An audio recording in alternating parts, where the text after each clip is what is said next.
Hello everyone and welcome back to my channel. Today I'm going to be doing my January wrap-up, so all the books that I read in January. This month was such a good reading month for me. I read 13 books, which is definitely above average for me.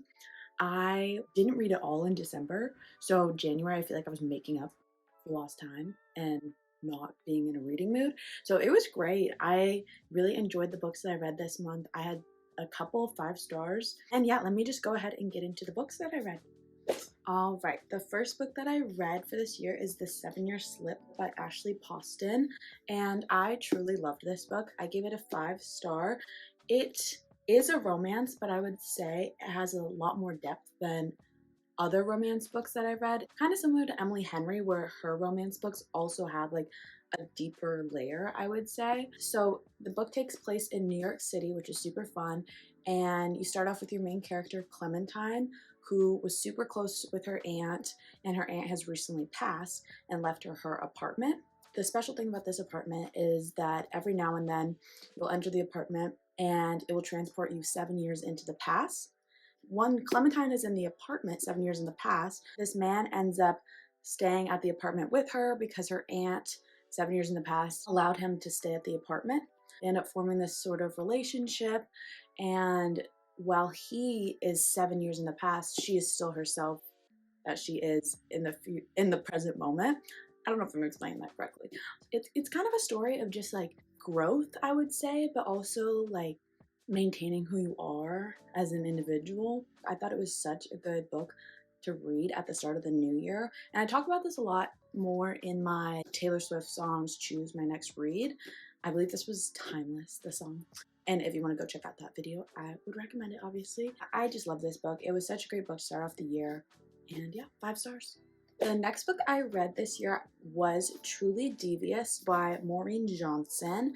And I not only read Truly Devious, I read all these in audiobook. I just happened to have the physical copy for the first one. The audiobooks are so good, by the way. But I read Truly Devious, The Vanishing Stair, The Hand on the Wall, and The Box in the Woods.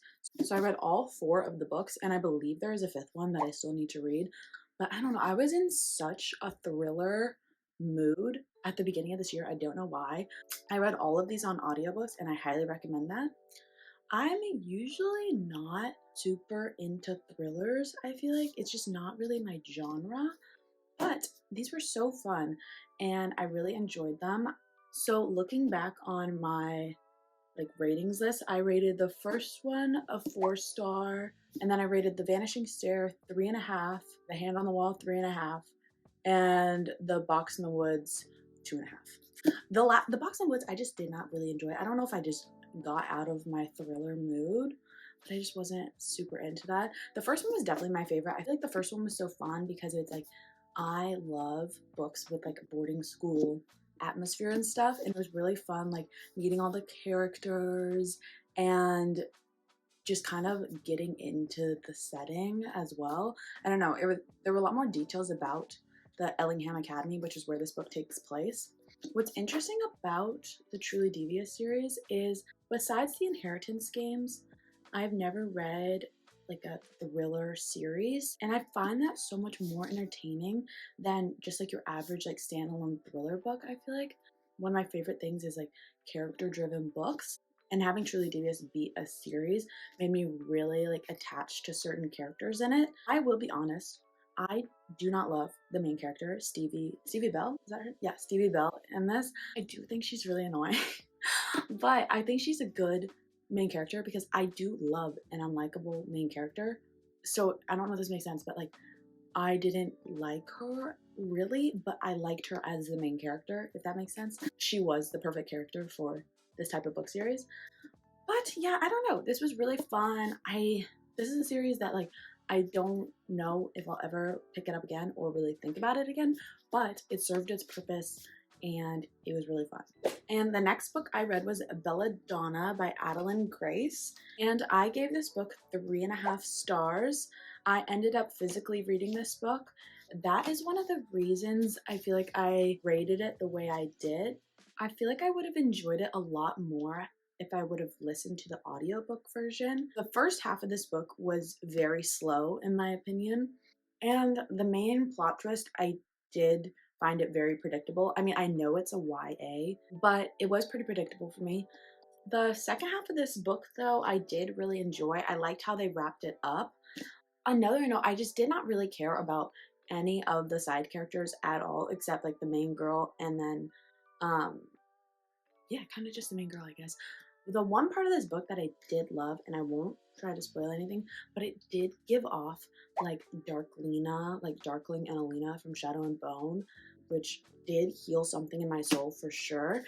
And I did enjoy that about this book. It was really fun. It was a nice, like, gothic story. So the premise of this book is the main character, Signa, is able to talk to death and has sort of a connection with death. And everyone in her town thinks that she's cursed for some reason. So after her aunt passes away, she's forced to live at this estate called Thorngrove.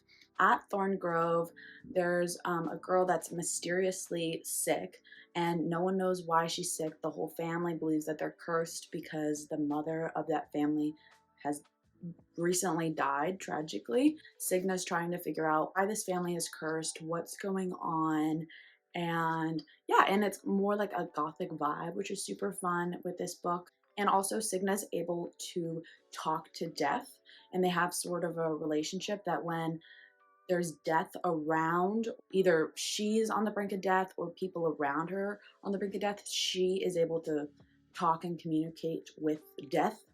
Yeah, I don't want to give any spoilers, but that's mainly how it is. It is entertaining. Like, I don't regret reading it, but I think I wanted a little bit more. But I think if I would have listened to the audiobook, I would have enjoyed it overall a little bit more. Next book I read was Finding Me by Viola Davis. Viola Davis is a very famous actress, if you're not aware. She's famous for mainly like How to Get Away with Murder. She's in like the Suicide Squad. She's just in the Ballad of Songbirds and Snakes, if you're not aware of who she is. So this was her memoir, and I listened to the audiobook, which I love listening to memoirs on audiobooks, especially when the narrator is the author or who the memoir is about. And I'm not going to rate this memoir because I don't believe that it's fair to rate someone's memoir or like rate how interesting the story of their life was. But I did love this book. It's a very hard read, I would say that. Very sad. I really enjoyed this memoir a lot. I feel like she was very honest in it. It was definitely one of the best memoirs I've ever read. I've always loved Viola Davis, but I didn't know really anything about her. So I feel like I just have like a greater appreciation for her. I don't want to go super into it because it's honestly so difficult to summarize a memoir, I feel like, because there's not really a plot, it's just their life. So I would highly recommend reading that.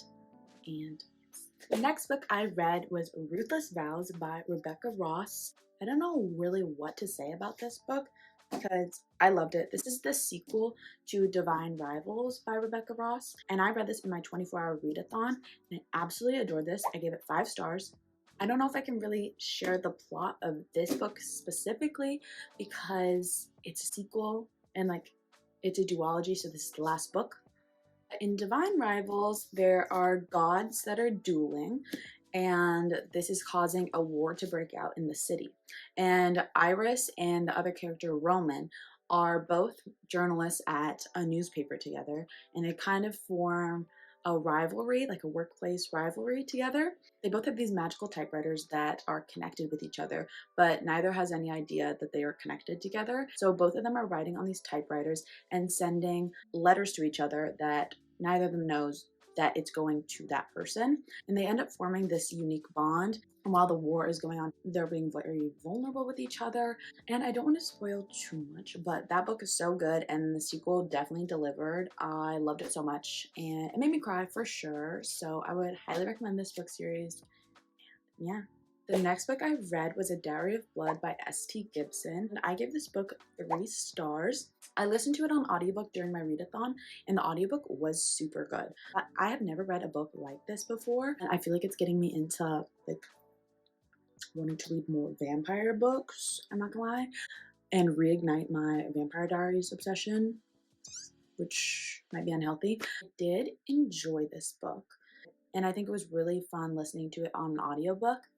I just feel like the book for me wasn't super memorable. I think it was really fun. not fun, but interesting. I've never read a book like that before. Overall, just like after I finished it, I was like, oh, okay. I don't know. Just didn't feel many emotions towards it. It's pretty much a story about, I believe it's Dracula. I don't know if they ever like actually identify who the story is about. It's told from the perspective of like a letter from the main girl. I forget what her name is actually. She's writing a letter to, I think it's Dracula. I don't even remember like who the people are in the actual book, but she has killed him and they address that at the very beginning. So it's kind of just a story of what led her to finally killing him in the end, which is a very interesting take, I feel like. But I don't know, I just felt kind of indifferent about it, but I enjoyed it nonetheless. Next book I read was Heartstopper Volume 5 by Alice Oseman, and I love the Heartstopper books so much, so I was very excited to pick this up and add it to my collection. I truly don't think I can give any spoilers to this one because if you haven't read any of them, but I'll just say this one takes place in like college application time. Nick is trying to figure out what college he wants to go to, if he wants to go to college or whatever. Ashley Oseman could release probably 100 versions of Heartstopper and I would buy them. This one probably is my least favorite so far. I don't know, it was just kind of boring to me, but it was still so adorable and so cute. I gave it a 3.5 star. I love Nick and Charlie so much, so these books I will always love and I'll always read them, but this one definitely was my least favorite out of the 5 that there are now. Next book was a reread for me this month, and that is Happy Place by Emily Henry. I love this book so much. 5 stars. I don't even have to pause and say it. This book will always be a 5 star for me. I do not like this is one of those books that I just truly do not understand people that hate this book. Like, if you actually don't enjoy this book, can you please let me know why in the comments below? I'm actually so curious. I really don't understand. So the 2 main characters in this book are Harriet and Wynne, and Harriet and Wynne have been dating pretty much forever since college, and they're part of this big friend group that they've all been friends since college. And Harriet and Wynne have actually broken up and they haven't told any of their friends. Around every year, their whole friend group goes to this house in Maine that is owned by one of the characters in this book's father. They call that their happy place. And this is unfortunately the last time they're all going to be at that house together because the house is being sold. So Harriet and Wynne don't want to have to tell their friend group that they are broken up and kind of ruin the whole week that they're there. And so they pretend to still be dating, and it just kind of sparks up different emotions and feelings, and it's super intense, it's super sad. I literally feel, I think I go through all the 7 stages of grief in this book, and it's just so good. This is definitely my favorite Emily Henry book. I love it. If you haven't read this, you have to. So yeah, 5 stars. The next book I finished this month is The Assassin's Blade by Sarah J. Maas, and I read this on my Kindle, so I don't have a physical copy. I have been trying to read this book, I feel like, for the past 3 months, maybe. I was really into it when, like, maybe 2.5 months ago. My hold expired on my Libby, so I had to wait however long to read it again, and I finally finished it. I gave this 3 stars. I think having to split it up was a big factor in that. I feel like maybe I would go back and reread it some other time. I've never read any of the Throne of Glass series before, and so I was debating which order to read it in, but I think the majority of people agree that The Assassin's Blade should be read first, so I decided to read that first, and I did enjoy it. I remember like the first 70% of it that I read, it was okay. It was just hard for me to get into, and then I feel like it just really picked up in the last 30%, and there was a plot twist that I was really, really not expecting. I do want to continue the series. I am so intimidated to continue that series, but yeah, I don't even know what to tell you for the plot. It's a prequel, I think, to Throne of Glass. I'm really unsure. The main character is an assassin. Pretty much the whole book is just like the different assassination that she is hired to do or perform. I don't even know how you would say it, but yeah, it was very entertaining. That sounds insane. Yeah, it was really good, the assassination she had to do, but no, what am I saying? I don't know. I did like the main character a lot. What was her name? Could not tell you. Totally forgot. But yeah, 3 stars. It was alright in my opinion. I do feel like the rest of the series is I'm probably going to become obsessed with it. But yes, I am nervous for that level of commitment. But excited nonetheless. Alright, the last book I read for January was none other than Manacled, the Draco and Hermione fanfiction. I ended up rating this 3.5 stars. The fact that this book is fanfiction is actually absurd to me. I did not realize how many pages Manacled was. Like, I'm in a book club with my friends, and my pick for the month was Manacled. I thought it was like maybe like 600 pages. It's like 1,100 pages. So I don't know if I'll ever be able to pick the next pick for the book club. I think I'm in jail right now, book jail, because of that. Yeah, I don't even know if I can give the plot. It's just kind of like, it's like if Voldemort won the war instead of like Harry and like Order of the Phoenix, all those people. And it's very interesting. It's kind of like Harry Potter and like Handmaid's Tale mixed, which is terrifying, like actually terrifying. This book, trigger warnings galore. Like go look up trigger warnings for it before you read it. But it was super entertaining. I will probably never read it again because of how long it was. Enjoyed my time. 3.5 stars. That is how I feel about it. Like, there were parts in it that really cringed me out. I'm not gonna lie. Nonetheless, very glad I finished it. I understand the hype for sure. And yeah, if you're needing some good fan fiction, Manacled for sure. But now it's like hard for me to, because so many sad and scary things happen in it with like the Harry Potter characters and stuff. I feel like it's gonna be really hard for me to ever watch the Harry Potter movies again or read the books ever again. But nonetheless, great time. Alright everyone, those are all the 13 books that I read in the month of January. I hope you enjoyed this video. I think it's super fun to do wrap-ups like this. I always love watching them just because then it's an excuse for me to add other books to my TBR or purchase other books and read them for the next month. I will see you in the next video. I really hope you enjoyed, and bye!